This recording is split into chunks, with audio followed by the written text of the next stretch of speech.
भाइयों बहनों, मैं आज आपको सारे घोटाले गिनाना चाहता हूं। मैं कहूंगा चीट फंड घोटाला किसने किया? अगर आप सहमत हो तो बोल दो हाँ, ममता दीदी ने।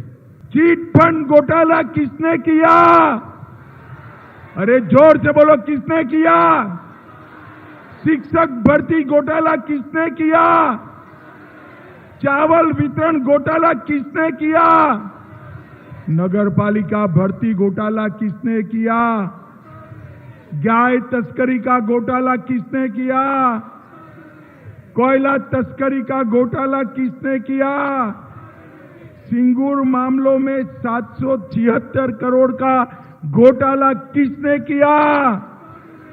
और पैसे के बदले सवाल का घोटाला किसने किया?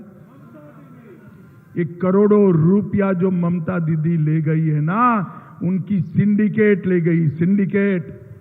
इस सिंडिकेट पूरी की पूरी भाजपा सरकार बनने के बाद जेल की सलाखों के पीछे जाने वाली है, जेल की।